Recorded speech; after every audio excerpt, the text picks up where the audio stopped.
Aunty மாயா aunty சுடலை வருவார், நமக்கொரு நாளும் பயமில்லையே.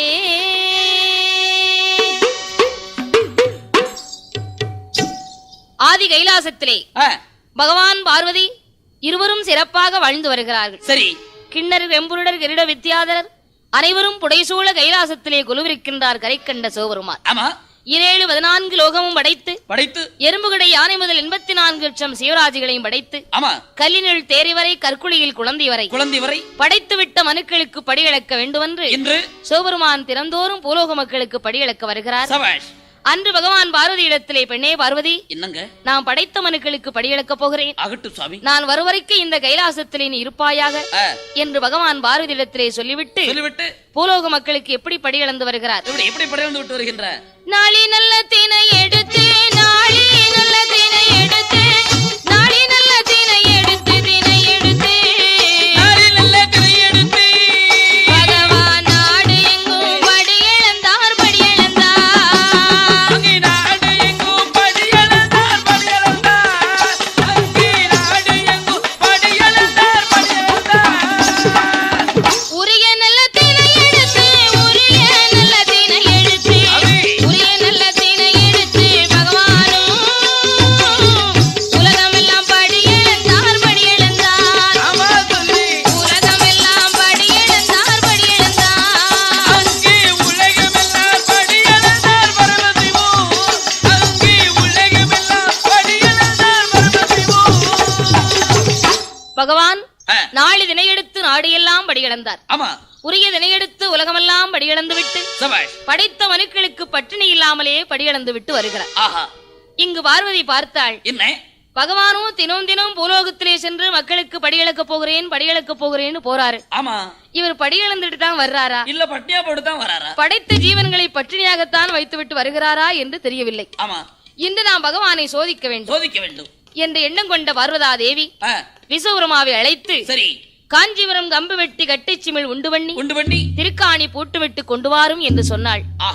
விஸ்வபெருமா காஞ்சிபுரம் கம்பு வெட்டி கட்டிச்சிமிழ் உண்டு பண்ணி திருக்காணி பூட்டு விட்டு உமையோளிடத்திலே கொண்டு வந்து கொடுக்கிறார். சரி, பார்வதி பார்த்தாள்.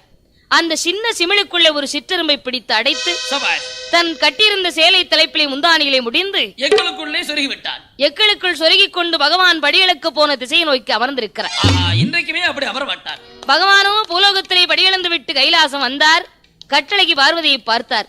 பெண்ணே பார்வதி, என்ன இது ஒரு நாளும் இல்லாத திருநாளாக இருக்கிறாய்? அதானே கோலமாக இருக்கிறது. படியளக்க போன திசையை நோக்கி பாதங்களை நீட்டி அமர்ந்திருக்க மாட்டாயே? அதானே தலைவரி கோலமாக இருக்க மாட்டாயே? என்னம்மா நடந்த விஷயம் என்று கேட்டார். சரி. உடனே பார்வதி, பகவானே, என்ன இன்று மக்களுக்கு பட்டினி இல்லாமல் படியளந்து வந்திருக்கிறீர்களா? ஆமாமா, என்னிடத்திலே 2 ஜீவன்கள் பட்டினியாக இருக்கிறது என்று சொன்ன உடனே பகவான், பார்வதி, 2 ஜீவன்கள் பட்டினியாக இருக்கிறது என்கிறாயே, என்கிற ஜீவனை எங்கே பார்க்கலாம்? சிமிழுக்குள்ளே இருந்த உயிரை பார்க்கின்றாள் பார்வதி. சரி, சிமிழுக்குள் இருக்கக்கூடிய சிற்றெரும்பு திரையரசியை கவிக்கொண்டு சிமிழுக்குள்ளே சுற்றி சுற்றி வருவதை பார்த்தாள். பகவானுடைய பாதத்திலே விழுந்து, பகவானே, தெரிந்தும் தெரியாமல் அறிந்தும் அறியாமல் அடியாள் இப்படிப்பட்ட குற்றத்தை செய்துவிட்டேன். அப்படியா பார்வதி? சிறியாள் செய்த குற்றத்தை மன்னிக்க வேண்டும் என்று பகவானுடைய பாதத்திலே விழுந்தாள். சரி. உடனே பகவான், பெண்ணே பார்வதி, என்னங்க அறைக்குள்ளே இருந்தாலும்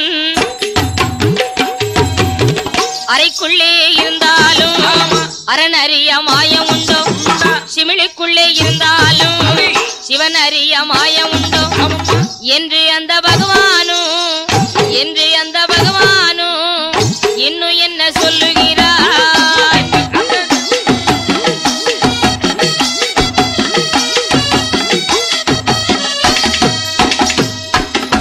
பார்வதி, அறைக்குள் இருந்தாலும் இந்த அரணுக்கு தெரியாத மாயமே கிடையாது, சிவனுக்குள் இருந்தாலும் சிவனுக்கு தெரியாத மாயமே கிடையாது என்று பகவான் சொல்லிவிட்டு அன்று இரவு தூங்கி விழிக்கின்றார். மறுநாள் தினத்திலும் படிகளுக்கு போக வேண்டும் என்று பகவான் புறப்பட்டார். சரி பார்வதி, பகவானே என்ன, இன்று நானும் உங்களோடு கைலாசத்திலிருந்து பூலோகத்திற்கு வருவேன். நீங்கள் படிகளுக்கு சென்று விட்டால் கைலாசத்திலே நான் தனிமையாகத்தான் இருக்கிறேன். உங்களோடு நான் வராமல் இருக்க வேண்டுமானால் எனக்கு என்ன வரம் வேண்டும் தெரியுமா? உனக்கு என்ன வரம் வேணும் பார்வதி? கேளு. குஞ்சி நல்ல விளையாட குழந்தை ஒன்று வேணும் சுவாமி. குஞ்சி நல்ல விளையாடு குழந்தை ஒன்று வேண்டும் சுவாமி. மடியில் வைத்து விளையாட மதனை ஒன்று வேணும் சுவாமி. கையில் வைத்து விளையாடு மைந்தன் ஒன்று வேண்டும் சுவாமி. கையில் வைத்து விளையாட விளையாடு எனக்கு கண்மணியும் வேணும் சுவாமி.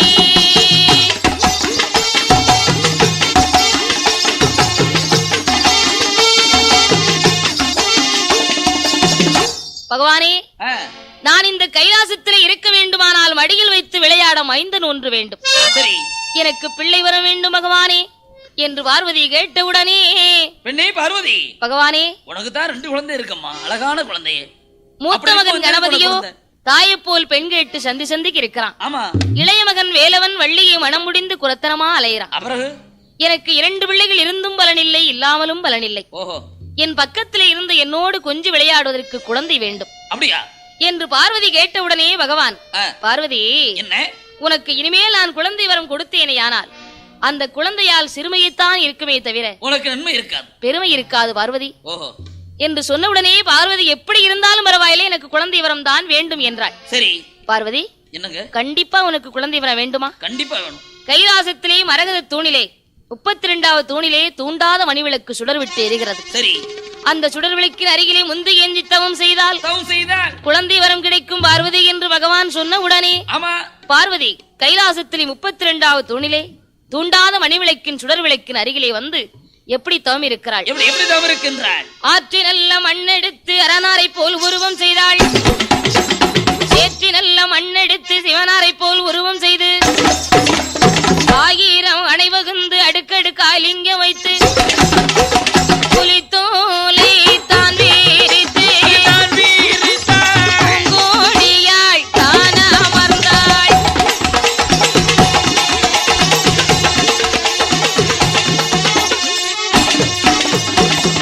தூண்டாத மணிவிளக்கின் அருகிலே வந்து முந்தானை ஏந்தி மூடிய கண்களை விழிக்காமல் அரகரா சிவசிவா அரகரா சிவசிவா என்று ஆண்டவருடைய நாமத்தை சொல்லிக் கொண்டே தவம் இருக்கிறாள் பார்வதி. சரி, பகவான் பார்த்தார்.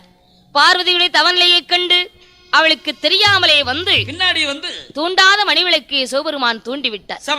தூண்டாத மணிவிளக்கை தூண்டிவிட்ட உடனே முத்துப்போல் 3 சுடர் பார்வதியுடைய முந்தானையில் முழுமுழுன்று வீழ்ந்தது. சுடர்கள் வீழ்ந்தவுடனே பார்வதிக்கு முந்தானை கனமாக இருந்தது. குழந்தை கிடைத்து விட்டது என்று கூட்டி பிடித்து கொண்டு வந்து பார்த்தாள். குழந்தை எப்படி இருக்கிறது? எப்படி இருக்கு? கைகால்கள் உறுப்பில்லை, இல்லை. கண்மூக்கு செவி இல்லை, இல்லை. அம்மி குழவி போன்று அங்கும் இங்குமாக உருளுகிறது. அம்மி குழவி கூட 2 பக்கம் பொடி இருக்கு, அதுக்கு பொடி இல்ல, மொட்டு முழுக்குனது. பார்வதி பார்த்தாள். பகவானே, நான் பிள்ளை வரம் கேட்டதுக்கு இப்படிப்பட்ட பிடிமுண்டத்தை கொடுத்து விட்டீர்களே, இந்த குழந்தை வைத்து நான் எப்படி கொஞ்சம் விளையாடுவேன் என்று அழுதாள் பார்வதி. சரி, உடனே பகவான் பிரம்மனை அழைத்து அந்த குழந்தைக்கு உருப்படைக்க சொன்னார். பிரம்மா உருப்படைத்தார், பகவான் உயிர் கொடுத்தார். அந்த குழந்தைக்கு பெயர் கொடுக்க வேண்டும் என்று மைந்தன் சுடர் ஒளிவிலே பிறந்த காரணத்தினால் சுடலையீசன் என்றும் முண்டமாக உருண்டதினால் முண்டன் என்றும் இந்த மைந்தன் மயானம் போக வேண்டிய காரணத்தினால் மாயாண்டி என்றும் பேரிட்டு வளர்த்து வருகிறார்கள். சரி, அந்த குழந்தையை தரையிலே விட்டால் தண்டைக்கால் லோகம் என்று, பூமியிலே விட்டார் பொற்பாதங்கள் லோகம் என்று, தோளிலே தொட்டில் கட்டி துடையிலே நடவளர்த்தி நாளொரு மேனியும் பொழுதொரு வண்ணமாக வளர்த்து வருகின்றார். சிறப்பாக மாயாண்டி சுடலையீசன் வளர்ந்து வரும்போது இங்கு திளைவன காட்டில் என்ன நடக்கிறது? என்ன நடக்கிறது? கட்டையில பிணம் இருந்து கதகதென்று வேகூதையா, எண்ணி நல்ல எருவடிக்கு ஈரமண்ணை மேல் பொதிந்து, பட்ட நல்ல எருவடிக்கு பட்ட மண்ணை மேல் பொதிந்து, இல்லை வன காடதில அங்கு மாண்டவினா வேகுதையா வேகுதையா.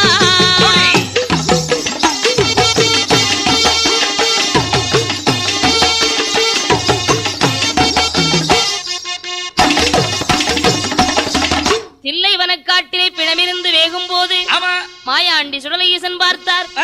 தாயமிருது உண்டமானால் நமக்கு தாகம் அடங்காது, உடலமிருது உண்டமானால் உள்வயிறு நிரம்பாது. மையானம் போக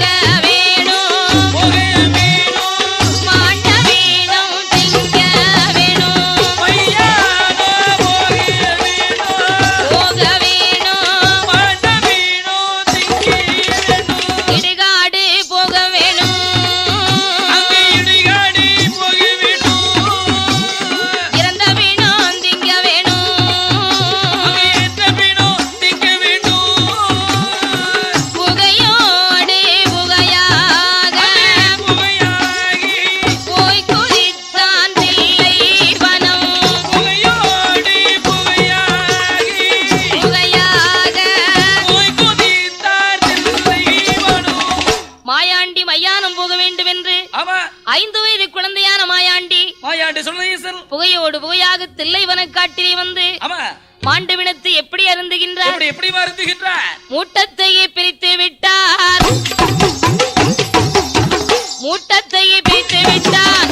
முண்டன் அந்த மாயாண்டி கால் மாடு வேகும் முன்னே தலைமாட்டை பிடித்தெடுத்தார். தலைமாடு வேகும் முன்னே கால் மாட்டை பிடித்தெடுத்தார். கையதிலே சிலது வீணம், வாயதிலே பிரமதிடம். பேய்களுக்கு விருந்தளித்தார் பேயாண்டி சுடலை ஈசன். வாய்கள் எல்லாம் உன்வடிய, வாய்கள் எல்லாம் உன்வடிய பிணத்தை வாரி வாரி திங்களுற்றார்.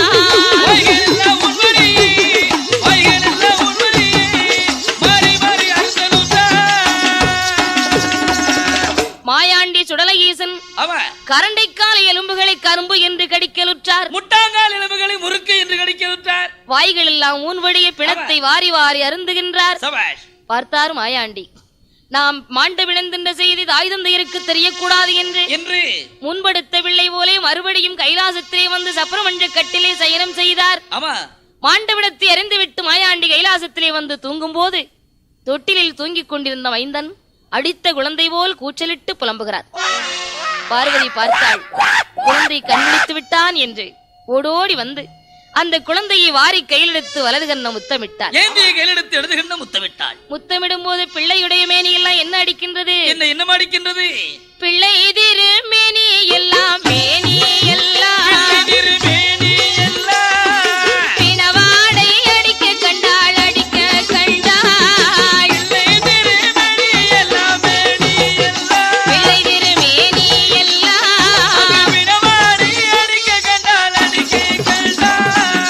சவவாடை பிணவாடை பிணவாடை மைந்தல் மேலே அடிக்க கண்டாள். அந்த மைந்தல் மேலே அடிக்க கண்டாள்.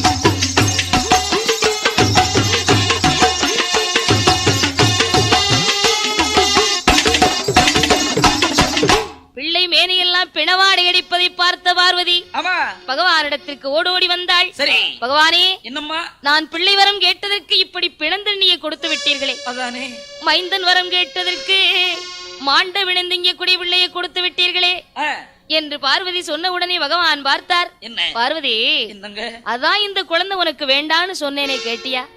எப்படி எனக்கு குழந்தை வரம் வேணும்னு கேட்ட, குழந்தை வரம் கொடுத்தேன்.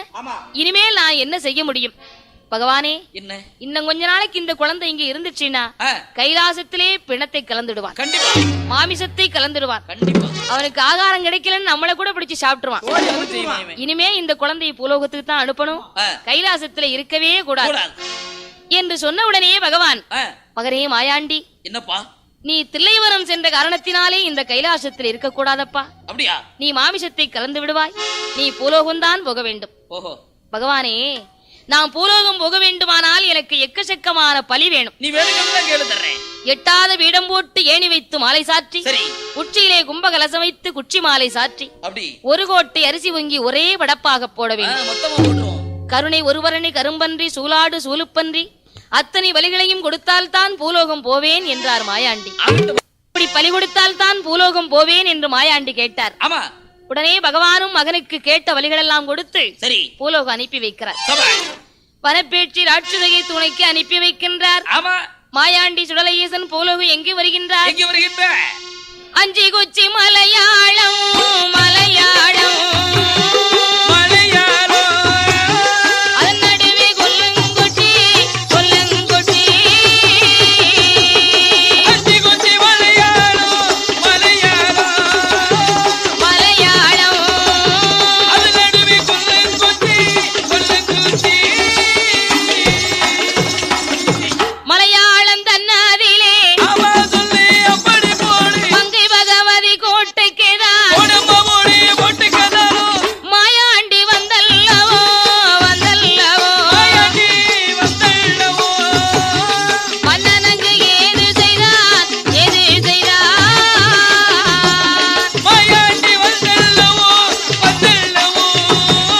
வந்தல்லவோ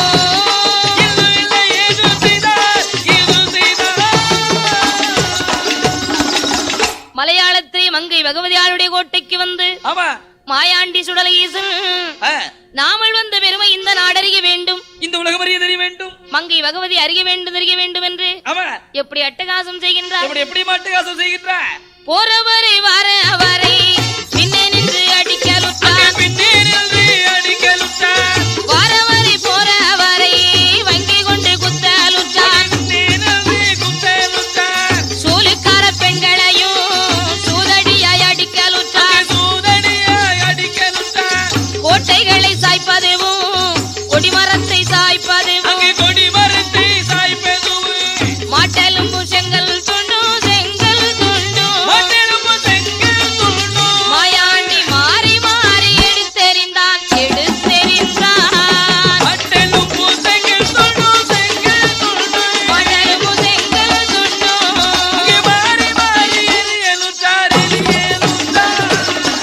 மாயாண்டி சுடலை ஈசன் அட்டகாசம் செய்யும் போது சரி எல்லோரும் கண்விழித்து பார்த்தாலும் காண முடியவில்லை.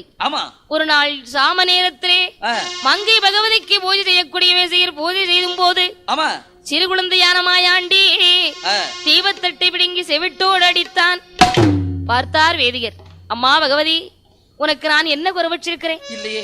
தினம் தினம் சாம பூஜை நடத்தும் போது இன்று யாரோ ஒரு 5 வயது குழந்தை என்னை அடித்து விட்டானே, அவனை யாரென்று பார்க்க வேண்டும் தாயே என்று அலறி புலம்பினார். சரி பகவதி பார்த்தாள், அப்படி நம்முடைய கோட்டையிலே அட்டகாசம் செய்யக்கூடியவன் யாரென்று தெரியவில்லையே, பார்க்க வேண்டும் என்று இரவு 12 மணி அளவிலே சரி காற்றடித்தாலும் இலைய செய்யாது கடிய சாம வேளையிலே ஒன்று தின்று ஊரரங்கும் ஒரு சாம வேளையிலே 4 தெருக்களும் சுற்றி நடுத்தருவி வரபோது மாயாண்டி 5 வயது குழந்தையாக தனிமையாக விளையாடி கொண்டிருக்கிறார். பார்த்தாள் பகவதி, யாரடாவோ சிறுவயேலை யாரு மற்ற நள்ளிரவில் தனிமையிலே வந்து நிற்கும் தன்னவாலை யாரடானி ஒரு பேரு சொல்லிடுவாய் ஒரு பாலகனே சொல்லிடுவாய். யாரடா சிறுவையிலே யாருமற்ற நள்ளிரவில் தனிமையாக வந்து நிற்கிறாயே, உன் ஊர் என்ன பேர் என்ன என்று பகவதி விசாரித்தாள். சரி உடனே மாயாண்டி, அம்மா பகவதி, நான் யாருன்னு கேக்குறியா? நான் யாரு தெரியுமா? யாரு? பிறந்ததுதான் கைலாசம், நான் பிறந்ததுதான் கைலாசம், வளர்ந்ததுதான் தில்லைவானம், பெற்றாளே பார்வதியா, பேர் கொடுத்தார் வரமசிவம், என் பேரு மாயாண்டி, வளர்த்தாளே வனப்பேட்டி, வளர்ப்போருக்கு பிள்ளையாக வந்தேன் அம்மா உண்டனிடம்.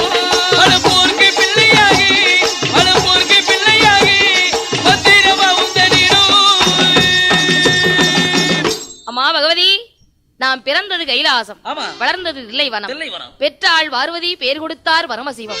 என்னுடைய வாசலுக்கு மந்திரியாக வலது கண்ணுக்கு இடது கண்ணாக காவலும் கட்டுமாக இருப்பாயப்பா. ஈசான உலகில் இருக்கிற 7 கிடாரம் திரவியமும் உன் பொறுப்புத்தான். அத்தனை திரவியத்தையும் காவலும் கட்டுமாக காத்திரு மகனே என்று சொன்ன உடனே மாயாண்டி, அம்மா பகவதி, உன்னுடைய கோட்டையில் இருக்க திரவியத்தை நான் காக்க வேண்டுமானால் எனக்கு என்ன கொடுக்க வேண்டும் தெரியுமா? என்ன கொடுக்கணும்? 7 நிலைய வேணும், ஏமசாம ஊட்டு வேணும், 6 நிலைய வேணும், அத்த சாம ஊட்டு வேணும். எனக்கு ஊட்டு போட்டு குடை கொடுத்தால் உன்னுடைய கோட்டையிலே இருப்பேன் என்று சொன்ன உடனே முதல் பூஜை எனக்கு, 2வது பூஜை உனக்கு. நீ புழுங்கரிசி சாதம் தான், உனக்கு பச்சரிசி சாதம், எனக்கு புழுங்கரிசி சாதம். ஒரு கோட்டை அரிசி வாங்கி ஒரு படப்பா போடணும். எனக்கு சைவ படப்பு பிடிக்காது, முட்டையோடு முருங்கைக்காய் தான் சேர்த்து படப்பு போட வேண்டும் என்று மாயாண்டி கேட்டவுடனே மங்கு பகவதி மகனான மாயாண்டிக்கு 7 நிலையமிட்டால் ஏமசாம ஊட்டு விட்டாள். 6 நிலையம் போட்டு அத்த சாம ஊட்டு போட்டு கொடுத்து 7 கிடாரம் திரவியத்தையும் காத்திருப்பாய் மகனே என்று பொறுப்பை மாயாண்டிடத்தை ஒப்படைத்தாள் பகவதி. சரி, இங்கு இப்படி இருக்கும் போது மலையாளம் தன்னதிலே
பொல்லாத புலையனாக மையோடு சிமிழோடு மாந்திரீக தொழிலோடு வாழ்ந்து வருகின்றான். சரி, அப்படிப்பட்ட பெரும்புலையனுக்கு குழந்தை இல்லாது இருக்கின்ற பொழுது ரொம்ப நாட்களா குழந்தையே இல்லாம மையோடு சிமிழோடு மாந்திரீக தொழிலோடு வாழ்ந்து வரக்கூடிய அந்த மாகாளி புலையனுக்கு குழந்தை பேர் இல்லாமல் புலக்குடியாள் கதறி அழுதாள். அந்த காலத்துல அது பெரிய குறையா இருந்திருக்கு. ஒரு நாள் பெரும்புலையன் கவலையோடு படுத்திருந்தான்.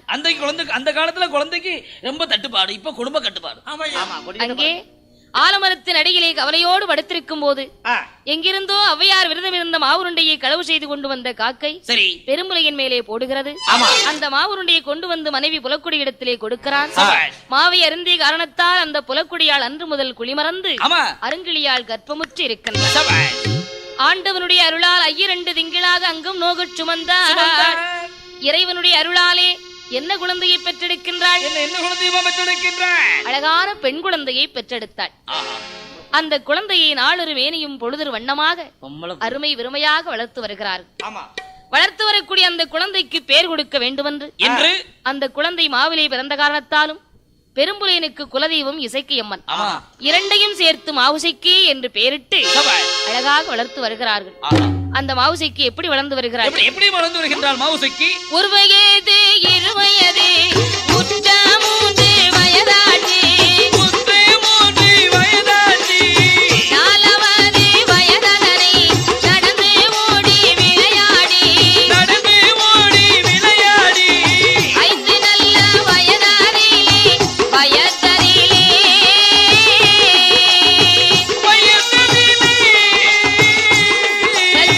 சானிடத்தில் கல்வி கற்றாள்.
பெண்ணாள். ஆமா.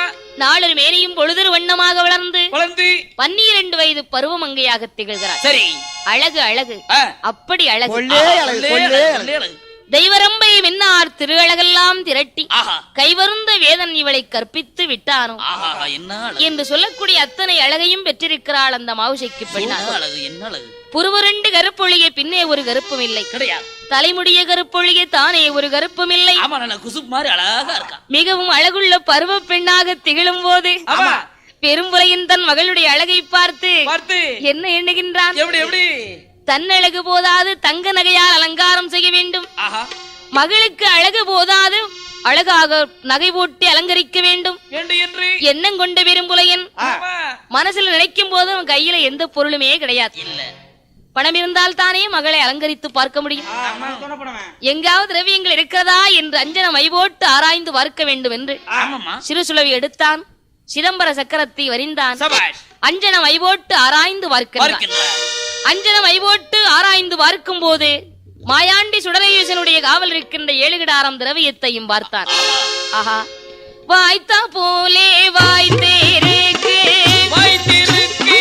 வான்கரும்பு பூஞ்சோலை வாய்த்தேருக்கு 7 கிடாரம் திரவியத்தை ஏற்ற பெரும்புலையன் கண்ணில் கண்டான். சந்தோஷம் கொண்டல்லவோ சதிகாரன் ஏது செய்தார்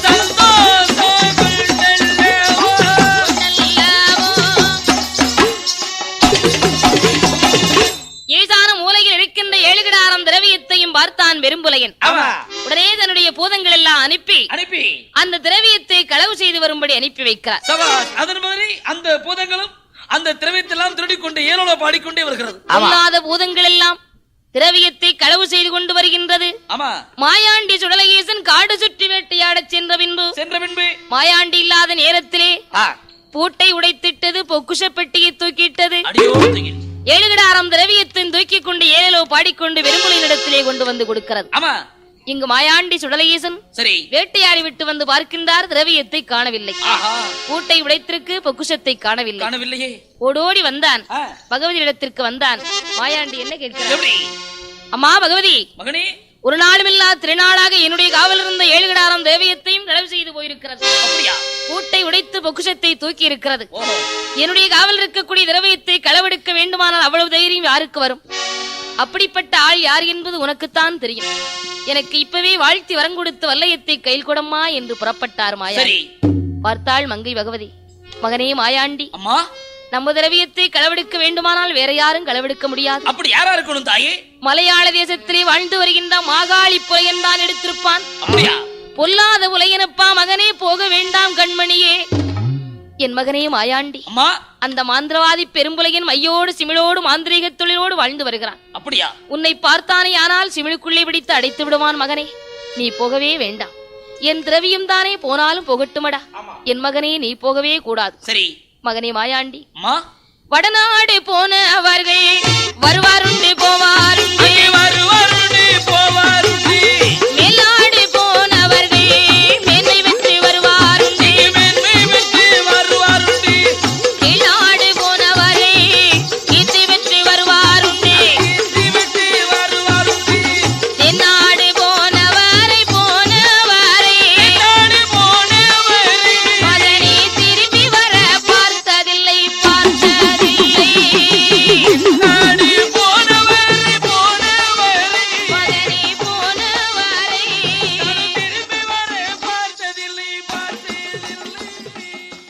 மகனே மாயாண்டி, அம்மா, தென்னாடு போனவரை இதுவரை நான் திரும்பி வர பார்த்ததே இல்லையப்பா. அப்படியா? அந்த பொல்லாத உலகின் உன்னை பார்த்தால் விடமாட்டான். திரவியம் போனாலும் பரவாயில்லை, நீ போகக்கூடாது என்றாள் பகவதி. சரி. உடனே பார்த்தான் மாயாண்டி. அம்மா, அவன் எப்படிப்பட்ட உலகனாக இருந்தாலும் எனக்கு கவலை இல்லை, எனக்கு வாழ்த்தி வரங்கொடு. மகனே மாயாண்டி, சமுத்திரத்திலே வாளை நிறுத்தி சக்கரம் போல் ஆடுவான், அம்மி தட்டி வரக்க செய்வான் 500 காதவழி, வானத்தையே வில்லாக வளைப்பான், மணலை கயிறு திரிப்பான், அப்படிப்பட்ட உலகினிடத்திற்கு நீ போகக்கூடாது என்று சொல்லியும் கேளாமல் மாயாண்டி கண்டிப்பாக களவெடுத்த கல்வரை கருவறுத்தே வருவேன் என்று அந்த பெரும்புலைய மந்திரத்தை நான் பார்த்து வருகின்றேன். எண்ணி 8 நாளைக்குள்ளே பெரும்புலையின் மந்திரமும் பேயாண்டி தந்திரமும் மாந்திரவாதி மந்திரமும் மாயாண்டி தந்திரத்தையும் எண்ணி 8 நாளைக்குள்ளே பார்த்திரம்மா என்று சரி வாழ்த்தி வரம் கொடுத்தாள். வல்லையத்தை கையில் கொடுத்தாள். போற்றி வரம் கொடுத்து பொன்பிலம்பை கையில் கொடுத்து மாயாண்டி அனுப்பி வைக்கிறாள் மங்கை பகவதி. சரி மாயாண்டி சுடலையீசன் பார்த்தார். நமக்கு பொருத்தமான வடிவத்தோடு போக வேண்டும் என்று பாம்பாட்டி சித்தனை போல் வடிவம் எடுத்தார். மலையாள தேசத்திலே மாந்திரவாதி பெரும்புலையின் அரண்மனை பக்க தெருவிலே வந்து எப்படி பாம்பாட்டு விளையாட்டு காட்டுகின்றார். எப்படி பாம்பாட்டுறாரு? 4 தெருவதிலும் 4 கம்பம், 4 தெருவதிலும் 4 கம்பம், நடுத்தெருவதிலே பொன்னு கம்பம், பொன்னு கம்பம் அதிலே பூவை சூடி பூவாலநாதரை போல் ஆடு பாம்பே, நீ ஆடு பாம்பே, விளையாடு பாம்பே.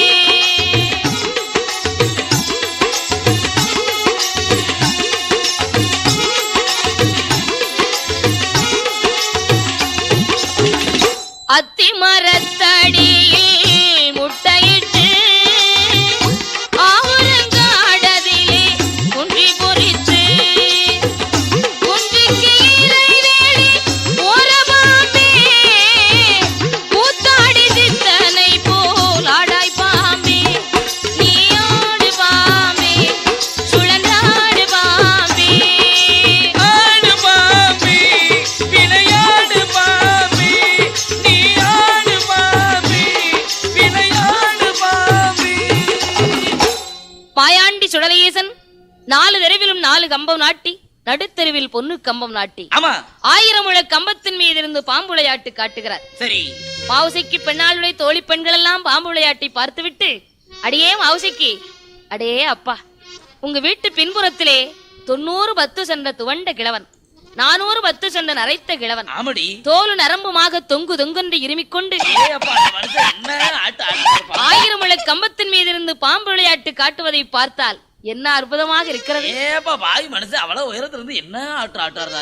என்று சொன்னவுடனே மாவுசைக்கு, அடியே நானும் பார்க்க வேண்டும் என்று எனக்கு ஆசையாக இருக்கிறதடி. அப்படியா? மாவுசைக்கு மேல போவோம், 10 அடுக்கு மாடி மீது நின்று பார்க்கலாம். மாவுசைக்கு அழைத்துக் கொண்டு 10 அடுக்கு மாடிக்கு வருகிறார்கள்.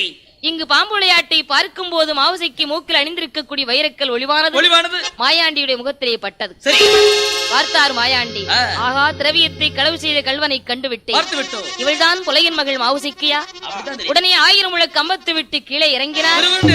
பண்டார கிழவனை போல் வடிவம் எடுத்து மாவுசைக்கு இடத்திலே அரண்மனையிலே வந்து பிச்சை கேட்கிறார்.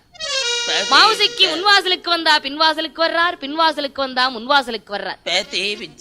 முன்னும் பின்னுமாக மாவுசைக்கு பெண்ணை அலைய வைத்து பார்த்தார் மாயாண்டி. பார்த்தாள் மாவுசைக்கு, ஏ கிழட்டு பண்டாரம், பிச்சை வாங்க வந்தவன் பிச்சை வாங்கிவிட்டு பேசாமல் போக வேண்டியதானே, என்னை முன்னும் பின்னும் அலைய வைத்து பார்க்கிறாயே. பேத்தி மாவுசைக்கு, என்ன அவ்வளவு லேசா நினைச்சிட்டியா?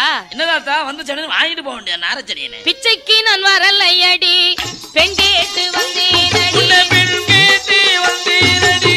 பிச்சைக்கு நான் வரலையடி, பெண் கேட்டு வந்திருக்கேன், அண்ணன் வாங்க வரலையடி, வரலையடி, உனக்கு ஆளனாக வந்தேனடி, வந்தேனடி.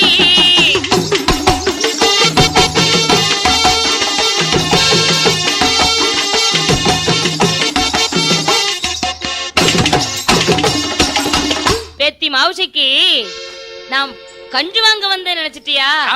உனக்கு கணவனாத்தான் வந்திருக்கேன். அண்ணன் வாங்க வரவில்லை, உனக்கு ஆளனாக வந்திருக்கிறேன்.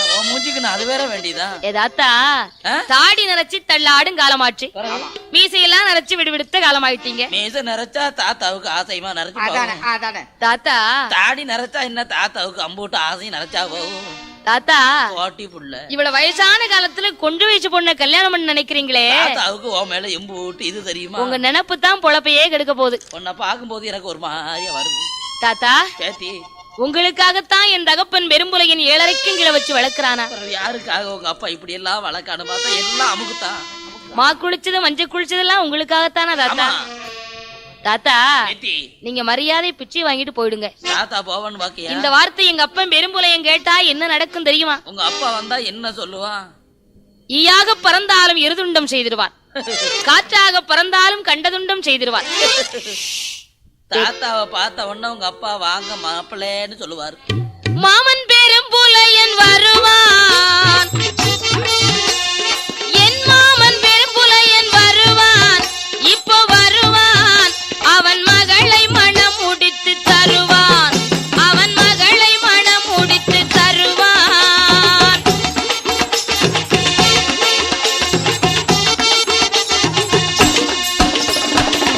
பேத்தி அதெல்லாம் இருக்கட்டும், இவள் நேரடிக்கு உன்னோடு பேசிக்கிட்டு இருந்த காரணத்தினால ரொம்ப தாகமா இருக்கு. உங்க அப்பாவுக்காக நீ காராம்பசு பால் கறந்து வச்சிருக்கிறியே, அந்த பாலை கொடுத்தா தாத்தா சந்தோஷமா சாப்பிட்டு போயிடுவேன். கொடு தாத்தாவுக்கு பால் கொடு. மாவுசைக்கு வார்த்தாள், ஆஹா இந்த கிழட்டு பண்டாரம் கறக்கும் போது வார்த்தானா யாரோ தெரியவில்லையே. மாவுசைக்கு பெண்ணால் வேதனை கொண்டு அமர்ந்திருக்கின்ற பொழுது மாயாண்டி என்ன கூறுகின்றார்? பெண்ணே மாவுசைக்கு, என்னை யாரென்றறியாமல் கிழட்டு பண்டாரம் ஆண்டி பண்டாரம் என்றெல்லாம் பேசினாயே, இப்படி தரக்குறைவாக பேசிய காரணத்தினாலே கைலாசத்திலே பிறந்தது உண்மையானால், தில்லைவனத்திலே சென்று சுட்ட விடம் தின்னது உண்மையானால், எண்ணி 8 நாளைக்குள்ளே திட்டமுடன் கற்பாளிப்பேன்.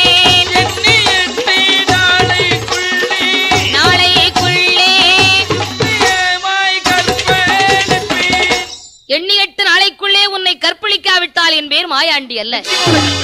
மார்வதி சபதம் செய்துவிட்டு மாயாண்டி மாயமாய் மறைந்து விட்டார். மாவுசைக்கு அழுத கண்ணும் சிந்தையுமாக அமர்ந்திருந்தாள். பெரும்புலையன் வந்தான். அப்பா, யாரு ஒரு கேட்டு பண்டாரம் எண்ணி 8 நாளைக்குள்ளே கற்பழிப்பேன் என்று சொல்லிவிட்டு சென்றிருக்கிறான். ஒண்ணும் கவலைப்படாத, நான் இருக்கம்மா. ஈ போக வழியில்லாமல் எறும்பு போக வழியில்லாமல் அரமனை கட்டணும், என்னை 7:30 கீழே வைத்து பாதுகாக்க வேண்டும் என்று பதறி அழுதார். உடனே மகளுடைய வார்த்தைப்படி ஈ போக வழியில்லாமல் எறும்பு போக வழியில்லாமல் கண்ணாடி அறையாக கட்டுகிறார். 7:30 கீழே தன் மகளை பாதுகாப்பாக வைத்திருக்கிறார். 7 நாட்களாக விடிய விடிய கண் விழித்து காத்திருந்தாள். 8வது நாளையிலே மாயாண்டி சுடலையீசன் எறும்பு ரூபம் கொண்டு 7:30 கீழே வந்து மாவுசைக்கு பெண்ணாளை கற்பழித்து விட்டு சென்று விட்டார். தெற்கே தலையை வடக்கே காலுமாக படுத்திருந்தவளை வடக்கே தலையும் தெற்கே காலுமாக படுக்க வைத்து மாயாண்டி நினைத்த காரியத்தை நிறைவு செய்துவிட்டு சென்று விட்டார். விடிந்து 8 மணி அளவு தூங்குகிறாள் மாவுசைக்கு. புலக்குடியாளோ வந்து தன் மகளை பார்த்தாள். மகளே மாவுசைக்கு, தங்கமான மேனையெல்லாம் தலைக்குறவாக இருக்கிறதே, என்ன நடந்தது மகளே என்று மாவுசைக்கு பெண்ணை பார்த்து கேட்டவுடனே மாவுசைக்கு எப்படி புலம்புகின்றாள்? எந்தகப்பா பெரும்புலையா, என்ன மோசம் வந்ததடா, எந்தகப்பா பெரும்புலையா, என்ன மோசம் வந்ததடா, சண்டாள பண்டாரம் சொன்ன வார்த்தை பலித்திட்டதே, சண்டாள பண்டாரம் சொன்ன வார்த்தை பலித்திட்டதே.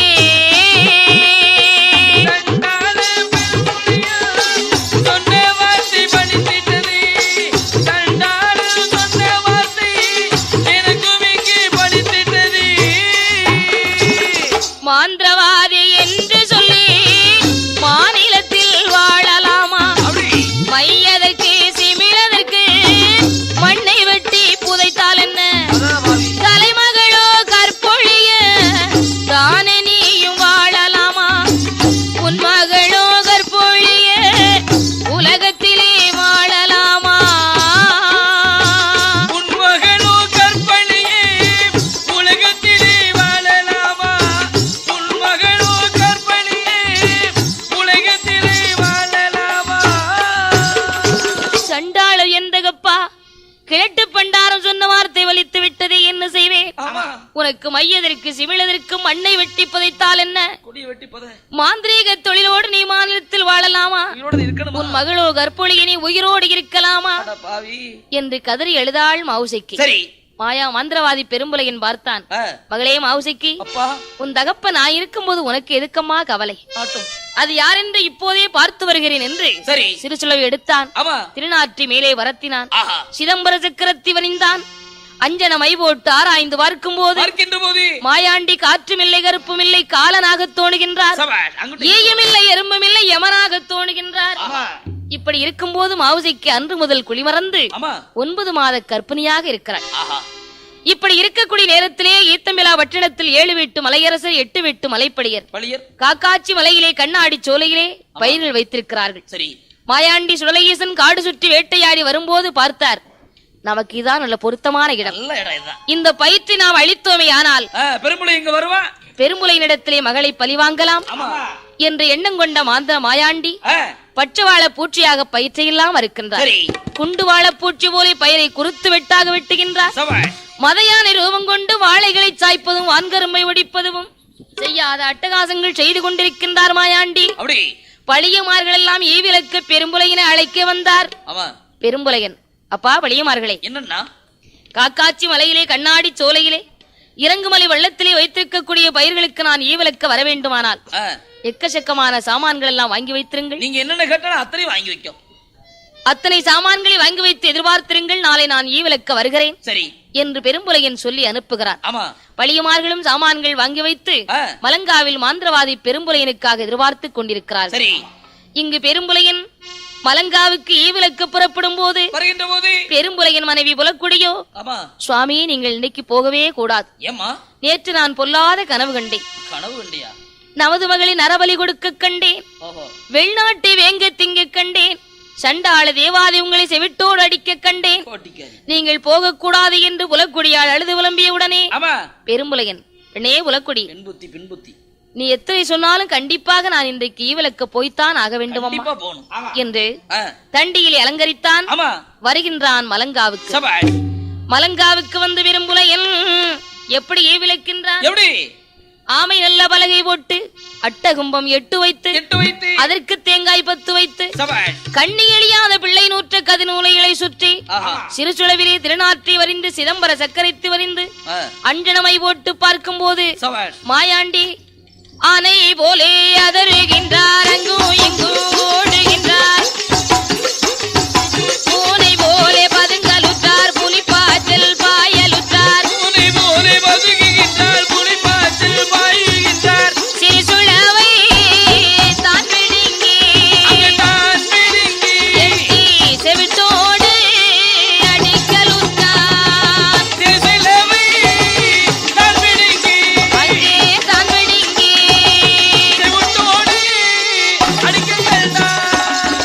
மாயாண்டி சுடலையீசன் சிறுசுளவை பிடுங்கி செவிட்டோடு அடித்தான்.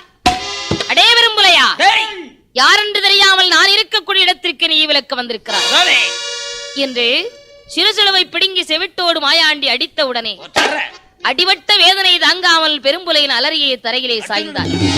பழியமார்கள் எல்லாம் வந்து பெரும்புலையனை கைப்பிடியாக பிடித்து அமர வைத்தார்கள்.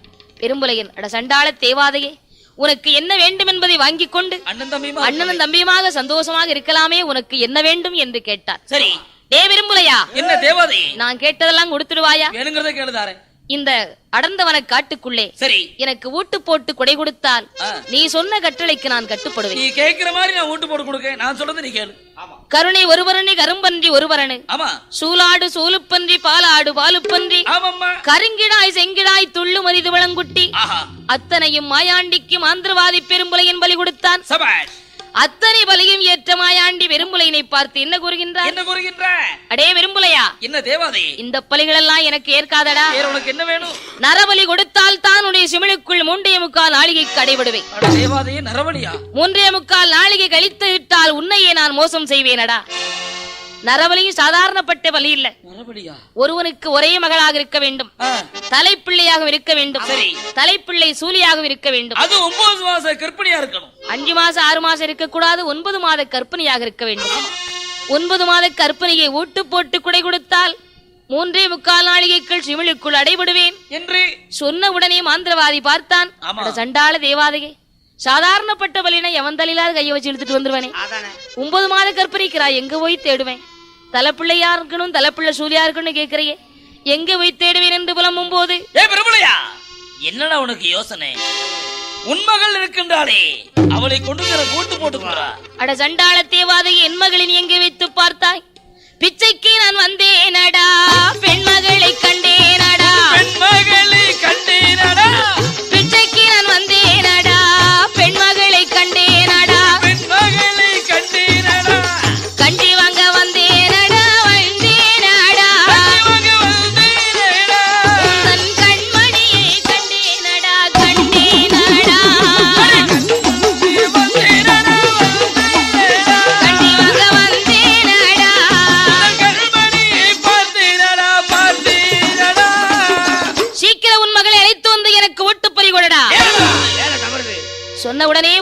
மகள் வரிதல்ல மந்திரம்தான் பெரிது, தலைமகள் வரிதல்ல தந்திரம்தான் பெரிது என்று தன்னுடைய அரண்மனைக்கு வந்து மகள் மாவுசைக்கியை பார்த்து, மகளே மாவுசைக்கி, நம்ம குலதெய்வத்திற்கு ஓட்டு போட்டு குடை கொடுக்கிறேன், சரிப்பா, நீ மலங்காவில வந்து மாவு பூஜை வார்த்தைனா அழகான மகனை பெத்தெடுப்ப.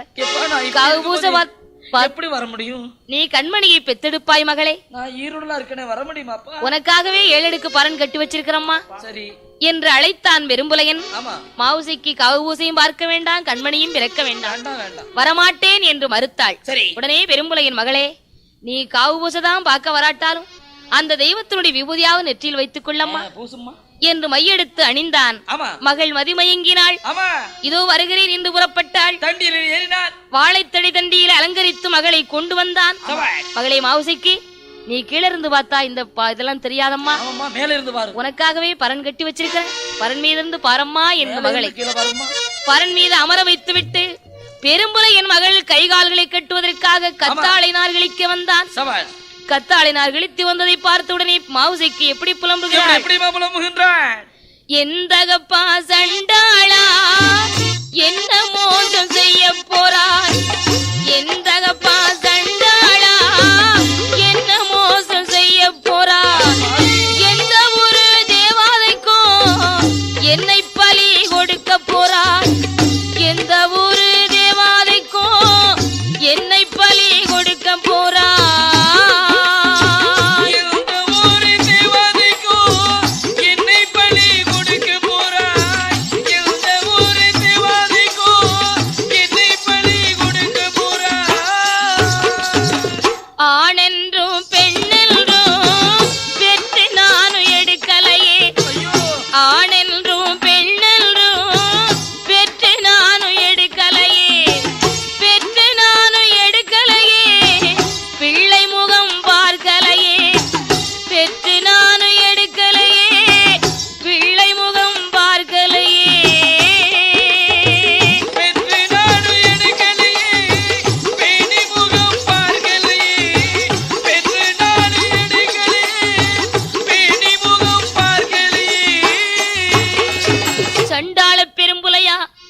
உனக்கு பெண்ணாக பிறக்கலாமா, நான் பூமியிலே வாழலாமா? பெண்ணாக பிறக்க முன்னால் மண்ணாக பிறந்திருந்தாலும் எனக்கு மகிமை கிடைத்திருக்குமே. என் தாயோ சண்டாளி கருவாக சனிக்கும் போது கருமருந்தை தின்றாள் இல்லை, கருவாக சனிக்கும் போது கருமருந்தை தின்றாள் இல்லை, உருவாக சனிக்கும் போது ஒரு மருந்தை தின்றாள் இல்லை, உருவாக சனிக்கும் போது ஒரு மருந்தை தின்றாள் இல்லை, உருவாக சனிக்கும் போது ஒரு மருந்தை தின்றாள் இல்லை, உருவாக சனிக்கும் போது ஒரு மருந்தை தின்றாள் இல்லை. பெண்ணாக பிறக்கலாமா, நான் பூமியிலே வாழலாமா? ஆணென்றும் பெண்ணென்று நான் பெற்று எடுத்து என் பிள்ளை முகம் பார்க்கவில்லையே. அட சண்டாள பெரும்புலையா, மகளோ பெரிதல்ல உனக்கு மந்திரம் தான் பெரிது, தலைமகளோ பெரிதல்ல தந்திரம் தான் பெரிது என்று எந்த ஒரு தேவாதைக்கும் என்னை ஒட்டு பலி கொடுக்க துணிந்து விட்டாய பெரும்புலையா. உனக்கு கொள்ளிக்கு பிள்ளையற்று கொடி முடிந்து போவாயடா, கொள்ளிக்கு பிள்ளையற்று கொடி முடிந்து போவாயடா, எள்ளங்கூருக்கும் அது நிறந்து மூளைக்குமடா, எள்ளு நல்ல கூருக்கும் அது நிறந்து மூளைக்குமடா,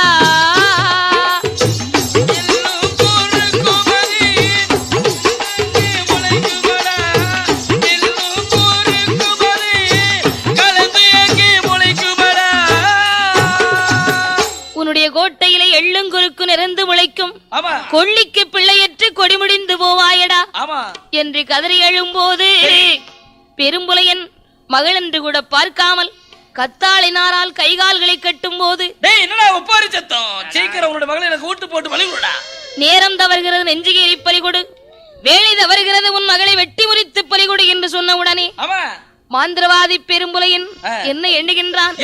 பாளையர் வாழை கையில் எடுக்கும் போது எந்தகப்பா பெரும்புலையா, பாளை அருவாளை பார்க்கும் போது பதறுதடா அங்கமெல்லாம், அருவாளை பார்க்கும் போது எனக்கு அதிருதடா மேனி எல்லாம். இந்த சண்டாள தெய்வத்திற்கு என்னை ஒட்டு பலி கொடுக்க துணிந்து விட்டாயே பெரும்புலையா, நான் என்ன பாவம் செய்தேன் என்று புலக்குடியாள் பெற்ற மகளான மாவுசைக்கு அழும்போது மாயாண்டி சுடலையேசன் என்ன கூறுகின்றார்? அடே பெரும்புலையா, என்னடா நல்ல நேரத்தில் அழுகச் சத்தம்? சீக்கிரம் உன் மகளை எனக்கு வெட்டி முறித்து பலிகொடு. உன் மகளை பலி கொடுக்காவிட்டால் உன்னையும் சேர்த்து பலி வாங்கிடுவேன் என்று மாயாண்டி சத்தமிட்ட உடனே மகளை கைகால்களை கட்டினான். தலைவாளை இலைவரித்து மாயாண்டி அமர வைத்து பாளையருவாளால் தன் மகளை நெஞ்சுகேறி ஈரக்குலத அமரக்கா எடுத்து வைத்தார். மாயாண்டிக்கு கொடியோடு எடுத்து வைத்தார். மாவோடு கொடியோடு மரளையாரை எடுத்து வைத்தார்.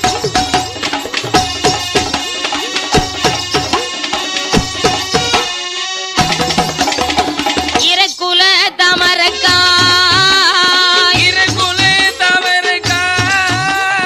எடுத்து தின்றார் மாயாண்டி.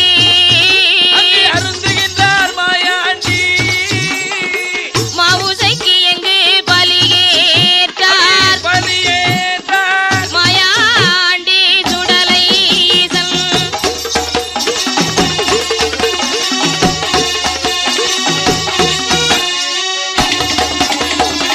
மாவுசைக்கு பலியேற்ற மாயாண்டி 3.25 ஆளிகைக்கு சிமிழுக்குள் அடைபட்டார். பெரும்புலையின் அடைபட்ட சிமிழை நீலகண்ட கசத்திலே தாழ்த்துவிட்டு இன்றைக்கோட சனியன் தொலைஞ்சது. பொல்லா தேவாதையை கசத்திலே தாழ்த்து விட்டோம். பயமே இல்லை என்று அரண்மனைக்கு வந்தார். பெரும்புலையின் மனைவி புலக்குடியாள் நீலகண்ட கசத்திற்கு தண்ணீர் எடுக்க வேண்டும் என்று வந்தாள். அந்த கசத்திலே வந்து தண்ணீரை கோரும்போது நீலகண்ட கசத்திலே தாழ்த்த அந்த சிமிழானது செப்பு குடத்துக்குள்ளே வந்து விட்டார்.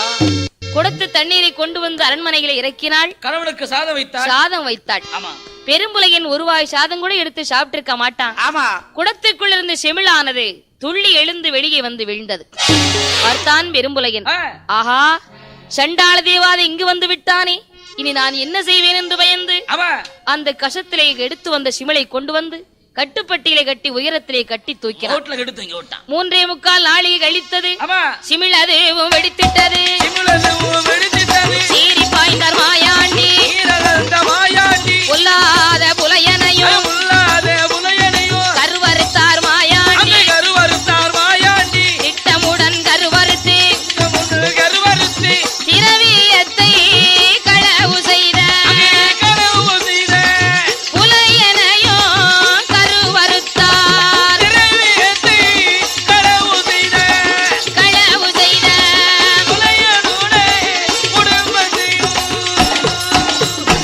பொல்லாத புலையனுடைய குடும்பத்தை கருவறுத்த மாயாண்டி அங்கிருந்து புறப்பட்டு பூலோகம் போக வேண்டும் என்று எங்கே வருகின்றார்? குபுகுவந்தார் விழும் குற்றாலத்திலே தீர்த்தமாடி அங்கிருந்து அடிவணிந்து சேர்வை செய்து பொன்காசு விளையும் தென்காசி விலக்கு விட்டு திருநெல்லை அம்பலம் கடந்து செம்மப்புதூர் நன்னகரில் சிறப்புடனே வந்தமர்ந்து ஊருக்கு ஒரு புறத்தில் உற்றதொரு வீதியிலே அக்கினி முத்தாள் துணையோடு தாயும் நல்ல மகனுமாக தான் அமர்ந்தார் மாயாண்டி. மகனுமாக செமப்புதூர் நன்னகரத்திலே வந்து அக்கினி முத்தம்பாடும் ஆண்டி மாயாண்டி சுடலையேசனும் தாயும் மகனுமாகவே வந்தமர்ந்து அங்கு உள்ள சத்திரிய குலமக்களுக்கு எந்த குறையும் வராமல் ஆள் போல் தலைக்கு வைத்து அருகு போல் வேறு ஊன்றி மூங்கில் போல் பண்ணை வைத்து முஷியாது வாழ வைப்பான்.